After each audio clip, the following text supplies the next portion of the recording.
Good morning, you guys. So I am just about all moved in to my new studio space. So I thought that I would give you a little mini tour and just show you what I'm working on today because I've already started working on some new stuff. So I'm not sure if I have explained this or not because I've just been so busy these last few days. But basically, this art residency is for 4 months. And when I took this residency, I knew that the first 2.5 months would be in the studio that's been in my last vlogs, and then I knew that they were gonna destroy that building and I'd spend the last month in this building. So it's a bit confusing, but basically my last month of the residency I am going to be over in this building, which is really cool because there's a lot more artists over here. And actually the studio that I have, it is right by the restaurant bar, so like when I open the windows at night I can just like hear everybody's conversation, and like it's very Parisian in a way, and I just really like the ambience. So I also think it's nice to just like change locations and stuff sometimes because it gives you like a fresh perspective. It was actually funny because the other night I was working on my computer over here and somebody came up to the window, and it was a subscriber that had seen me through the window working on stuff, and she just came up to say hi, which was really cool. Okay, so this is my kind of setup for the last month that I'm here. It's very cozy. So I have put all of my wood kind of materials that I like to use for like my sculptures and mixed media that I want to use for later on this shelf here so I can access it really easily. Over here I have a little desk set up. So this I actually found, this like wooden shelf I found, and then I found like this piece of plexiglass and I just put it on here, and it just makes a really easy desk that I can move around if I need to. So yeah, I have my computer and I like edit videos and stuff right here, which is nice because it's close to the window. And just like at night when everyone's having, you know, their little apéro and everything like that, I just like to open my window and listen to music and stuff. So over here I have like a little tray for, you know, when I want to eat lunch or have like a little snack or something like that. It's so funny because literally every table that I own has paint all over it because at some point I'm just like, fuck it. And I'm like, let me just use this as a paint palette. So yeah. And I have just like one sad peach that has not been eaten, have my coffee and all that. And I've also stored some of my sculptures that are finished, some paintings that are finished. Ici, on a un petit robinet, ce qui est vraiment sympa parce que dans mon ancien atelier, il n'y avait pas un point d'eau. Du coup, à chaque fois que je voulais boire de l'eau, me faire un petit café, je devais sortir. I have put this sculpture here. This is a new sculpture I'm working on in the wood shop. I'm somebody that really likes working on the floor because I work with mixed media a lot. Right now I'm working on a few painting collages. So what I really like to do is I like to make a painting on its own, and then I will collage it with other materials on wood. And I really like doing that because for me it's an extension of my sculpture. This is an example of some other recent pieces that I've done. As you can see, it's like paintings but also mixed with other materials. And yeah, if you guys are interested in seeing more of my work, you can follow me on the gram. Also, just wanted to show you over here, I put kind of all of my paints and my spray paints and things like that. It's a bit of a mess right now, but I think it's cool like when you have tables that you can actually hide things in and things like that. And this is something that I've really learned by living in Paris because before living in Paris I had never lived in such a small apartment before, and so you really learn like the importance of making the most of the space that you have and just like always finding, like even if I have like a little shelf over here, like I will use every bit of space that I have, and I think it's really important to do that. Après j'ai cette petite table là qui est assez bordélique. Mais du coup, je vais l'utiliser pour mettre mes matos et tout ça. J'aime bien aussi d'avoir quelques endroits qui sont dédiés à tout et n'importe quoi. So yeah, that is about it. Over on this wall, I have a sculpture that I have completed, and right here I have the horse, which goes with this one, but I haven't put them together yet. And then in the corner, I have put some grillage in my camera stand. Then I have like a sound system because we were having some drinks the other night, and so my friend brought the sound system so we can listen to music. Du coup, c'est à peu près tout et ça ira pour ce mois-ci parce que en fait ce mois-ci je vais plutôt travailler sur ma mémoire. J'écris un livre de poésie et puis je vais travailler sur la sculpture mais dans la menuiserie. Du coup, ça va pas forcément être dans cet atelier. Normalement, pour mon travail, j'ai besoin de plus d'espace parce que c'est vrai qu'il y a beaucoup de poussière et j'aime bien avoir peut-être le double de ça juste parce que j'ai tellement de travaux et j'aime bien pouvoir essayer de les installer et tout ça. Mais pour ce mois-ci, c'est parfait. Je suis vraiment content. Surtout parce que c'est une nouvelle ambiance et tout ça. Donc je pense que ça va être génial. Du coup, on m'a beaucoup posé des questions aussi. De qu'est-ce que je vais faire après cette résidence? Est-ce que je vais retourner en école d'art? Ou est-ce que je vais trouver une nouvelle résidence en atelier à Paris? Et la vraie réponse c'est que je ne sais pas. En fait, je vais sûrement retourner à l'école pour mon dernière année parce que j'ai qu'une année qui me reste pour mon master en art plastique. Du coup, ce serait bête de ne pas retourner.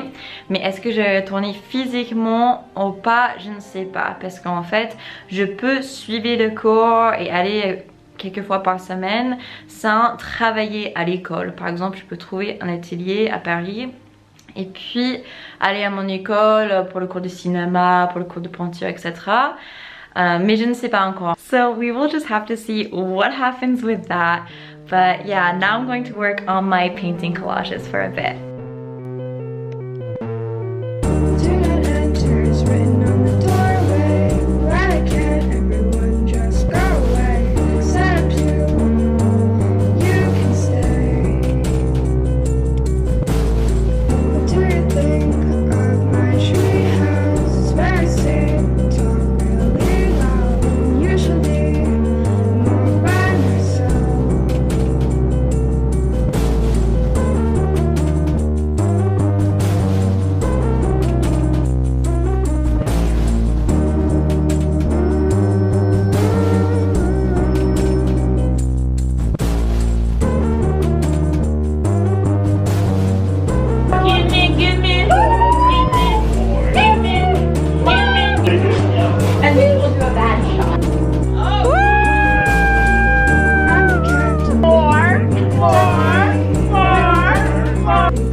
Good morning to you.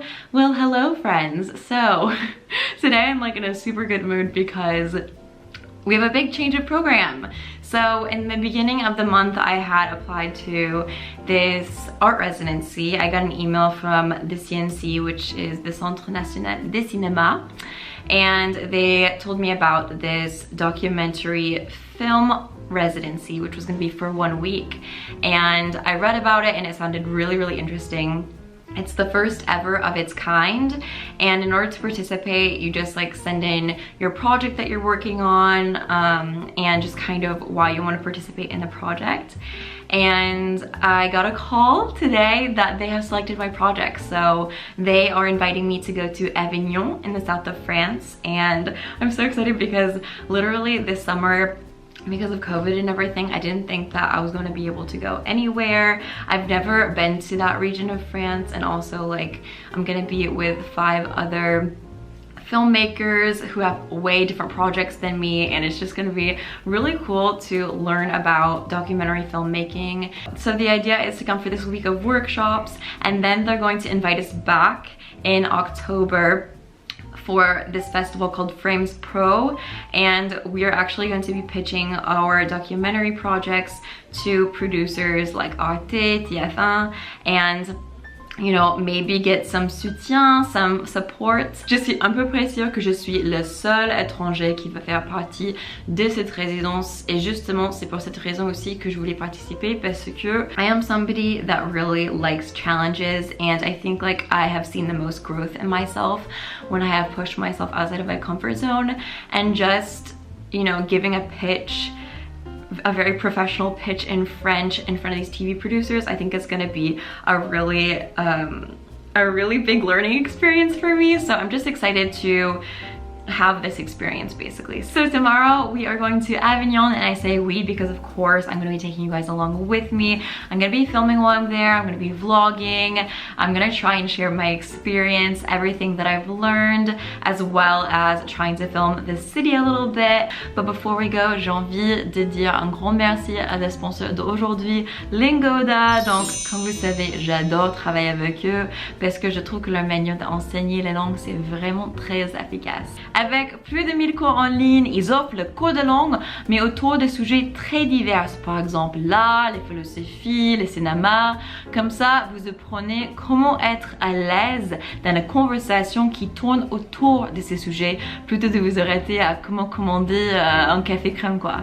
Vraiment, avec tout ce qui se passe dans le monde aujourd'hui, je trouve que c'est le moment idéal de devenir sérieux à propos de vos objectifs de langue. Et Lingoda, ils ont facilité les choses parce qu'ils offrent le cours 24 heures sur 24 de n'importe où vous êtes dans le monde. Ils offrent le cours à un prix très abordable, c'est à partir de 8 € par cours. Et si vous utilisez cette code, vous pouvez bénéficier d'une réduction de 20 € sur votre premier mois de cours. Pour plus d'infos sur Lingoda, je vous invite de suivre les liens dans la barre d'infos. Mais sinon, let's go to Avignon. Sous les nains, Avignon, on va danser sous le plafond d'Avignon, on va danser tous au rond.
chef-op qui est venu, il nous a set-up le truc, mais on l'a vu qu'un jour.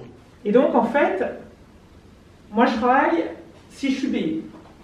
Et je vais être correctement payé. Donc ça c'est la première réflexion à avoir, c'est-à-dire combien vous valez. De combien vous avez besoin pour vivre. C'est un truc, alors, les gens n'osent pas en parler, c'est presque grossier, etc. Mais c'est une vraie question. Chaque jour, combien vous devez gagner pour faire correctement votre travail. Voilà. Il y a tous les tarifs possibles et inimaginables. Moi, je n'ai jamais le même tarif sur les films.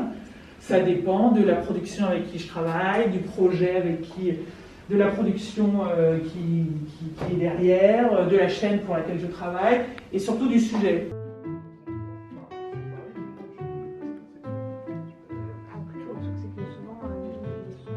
Ouais, ils le disent pas ou. Ouais.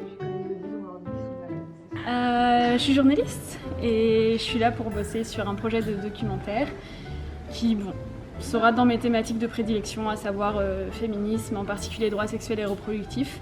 Mais je vous dis pas trop plus pour l'instant. Voilà, C'est secret. Moi c'est Docteur Isa. Enfin mon vrai prénom c'est Ilias, mais on me connaît plutôt sous le nom de Docteur Isa. Et donc je crée du contenu sur Instagram et TikTok sur de la vulgarisation scientifique médicale. Et du coup, tu es pathologiste, du coup. Ah oui, ça mon métier dans la vraie vie, je suis médecin pathologiste. Donc il n'y a pas beaucoup, enfin les gens savent pas trop ce que c'est.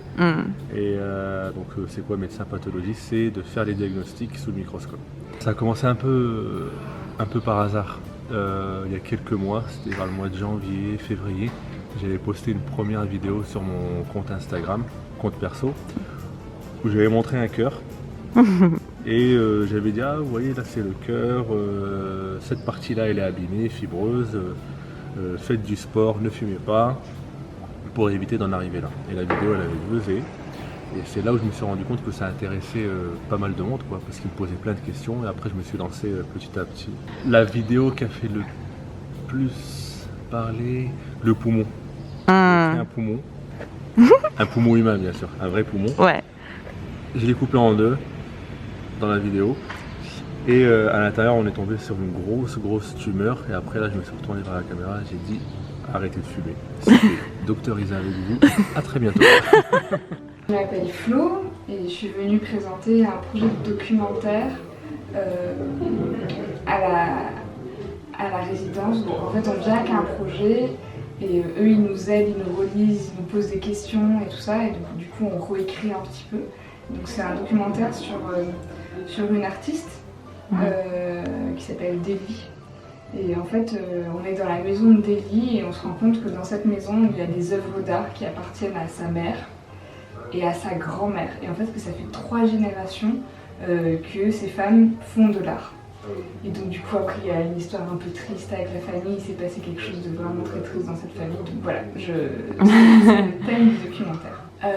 J'ai appris pendant cette semaine que le truc le plus important, en tout cas ce qui les intéresse tout le temps, c'est en fait ils veulent des histoires. Ils veulent des histoires de personnes. Et après nous on parle de sujets, de thèmes, etc. Mais eux ce qu'ils veulent c'est comme un vrai film avec une histoire. Il n'y a pas d'acteurs, c'est que des vraies personnes. Et aujourd'hui, c'est quoi ton plus grand obstacle avec ton projet? Et en fait, j'ai plusieurs idées et qu'en fait, il faut que je trouve celle qui sera la plus pertinente parce qu'on a plein de conseils et le plus dur, je pense, ça va être de faire un choix sur comment je vais présenter cette histoire. Est-ce que je fais ça avec des interviews? Est-ce que je fais ça en suivant l'artiste dans sa maison? Il faut que j'arrive à raconter cette histoire, mais je sais pas encore exactement comment. Voilà, j'espère que tu vas trouver parce que ton projet est super. Merci. Merci Flo.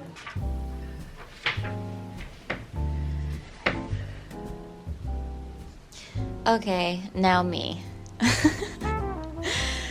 So I would say there was a lot of really good advice as well as some pretty bad advice because every day we had different speakers coming, so they each had their own kind of personality, their own opinions. So the first thing that I really learned is how much liberty and what a privilege it is to be able to publish on a platform like YouTube, because sometimes we would have people coming in who were filmmakers for TV or had worked with like big production companies, and it just seems like there's so many limitations. I feel like in a lot of ways people are still kind of snobby about YouTube and feel like, well, you know, TV film is above it, but I actually think that YouTube is really interesting in a way to publish documentaries on because, you know, it's the new platform. It is the future basically, and you get to connect directly with your audience without having to jump through hoops. So that is the first thing.